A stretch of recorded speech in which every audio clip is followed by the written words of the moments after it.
Assalamualaikum warahmatullahi wabarakatuh. Sabahal khair, kaifa halukum? Gimana kabarnya anak-anak? Semoga kita senantiasa dalam keadaan sehat walafiat. Amin ya rabbal alamin. Baik, sebelum kita mulai, mari bersama-sama kita membaca basmalah.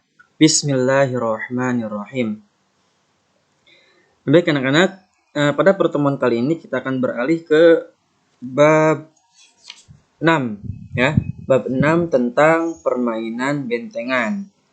Nah, untuk semester ini kita sebetulnya ada 7 bab ya untuk semester 1, tapi untuk pas nanti tanggal 7 insyaallah untuk PLBJ mungkin hanya 6 bab saja ya. Cukup hanya 6 bab saja yang kita ujiankan nanti ya. Soalnya ada 40 soal. Jadi Ustadz seperti biasa Ustadz ngambil soalnya dari soal latihan. Ya kamu cukup pelajari soal-soal latihannya saja dan rangkuman. Baik, kita langsung saja. Permainan bentengan. Nah, sini pertama kita akan mengenal permainan bentengan. Bentengan berasal dari kata benteng, yang artinya tempat berlindung dari serangan musuh. Nah, ini jadi asal mula dinamakan bentengan ya. Permainan bentengan boleh dimainkan oleh laki-laki ataupun perempuan di tempat yang luas di luar ruangan seperti tanah lapang. Memang dianjurkan untuk permainan ini dilakukan atau dimainkan di tempat yang lapang, di tempat yang luas. Ya, memang untuk materi ini sebenarnya lebih pas lagi jika dilakukan, ya dipraktekkan. Tapi untuk saat ini mungkin kita hanya akan mempelajari teorinya saja dulu, ya. Insya Allah nanti semoga COVID ini segera berlalu, nanti kita praktekkan ya ketika sudah tatap muka di kelas. Ya insya Allah kita praktekkan di lapangan, di mana saja tempat yang memungkinkan untuk dipraktekkan. Ya seperti itu. Bentengan dimainkan oleh dua kelompok. Ada kelompok penyerang dan ada kelompok bertahan.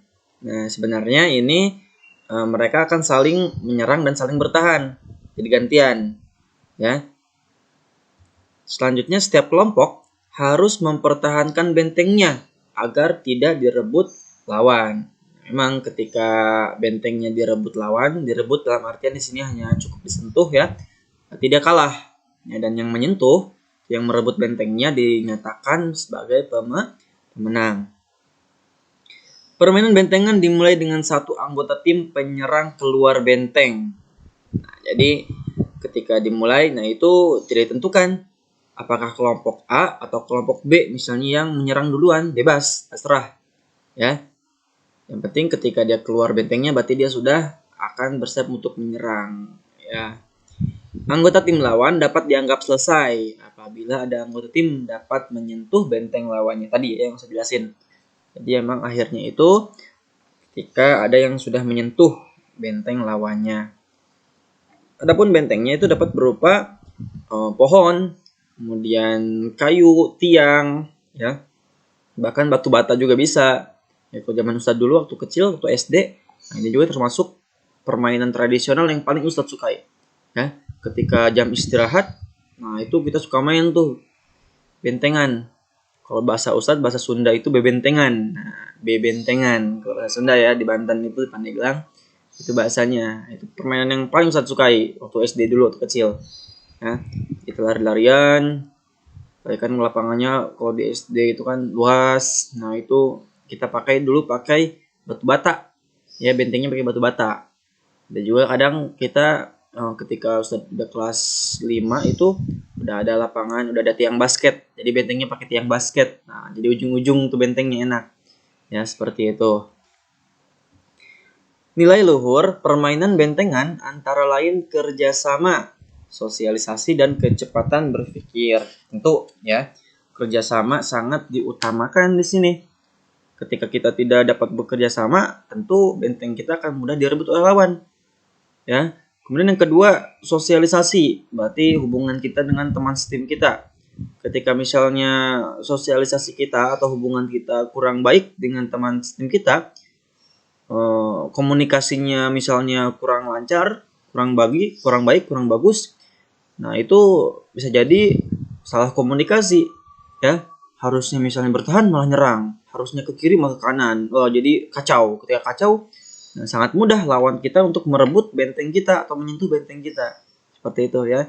Dan ketiga, kecepatan berpikir. Tentu ya di permainan ini kita harus dilatih untuk cepat berpikir. Wah, setelah ini harus mana? Setelah ini harus gimana? Harus gini, harus gini, harus gitu. Nah, itu termasuk daripada kecepatan berpikir.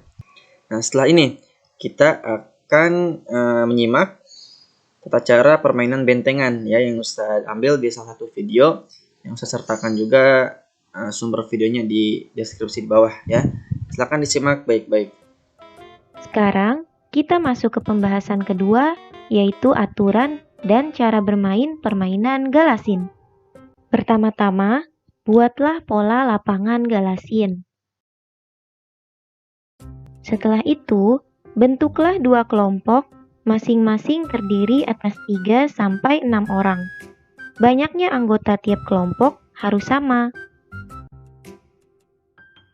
Perwakilan tiap kelompok melakukan shooten atau sweep untuk menentukan kelompok pemain dan kelompok penjaga.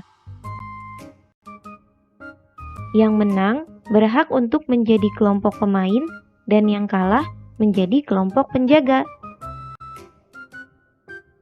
Kelompok penjaga menempatkan diri di garis batas lapangan.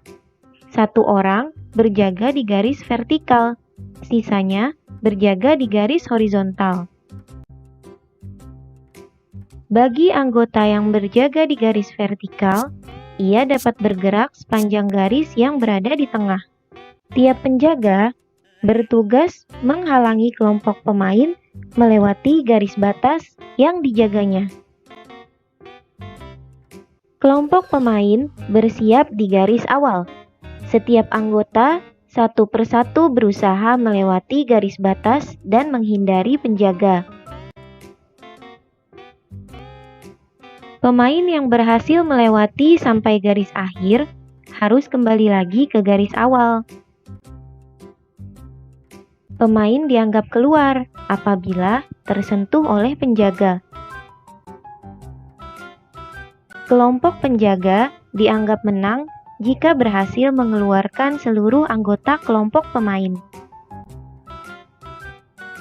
Sementara kelompok pemain akan dianggap menang jika seluruh anggotanya berhasil melewati garis terakhir dan kembali ke garis awal tanpa tersentuh oleh penjaga. Jika kelompok penjaga berhasil mengeluarkan sebagian kelompok pemain, namun anggota pemain lainnya berhasil ke garis awal, kedua kelompok bertukar posisi. Kelompok pemain menjadi penjaga, sedangkan kelompok penjaga menjadi pemain. Kalian harus bersikap jujur, sportif, dan bekerja sama saat bermain galasin. Nah, itu dia pembahasan pemain bentengan ya, tadi udah kita simak baik-baik tata cara atau aturan permainan bentengan. Nah, tugas dari Ustadz sebelum kita tutup, silahkan kerjakan uji kemampuan halaman 44 ya. Kerjakan bagian A dan B-nya saja. Langsung kerjakan di buku paket. Kemudian foto ke Ustadz dan pengiriman paling lambat Ustadz tunggu sampai jam 3 sore. Ya, insya Allah nanti Ustadz biasanya Ustadz periksa di siang hari, ya langsung semuanya. Nanti Ustadz update siapa saja yang sudah mengirimkan laporannya. Oke, terima kasih. Kita cukupkan dengan baca hamdalah. Alhamdulillahirrabbilalamin. Semoga bermanfaat. Syukran. Assalamualaikum warahmatullahi wabarakatuh.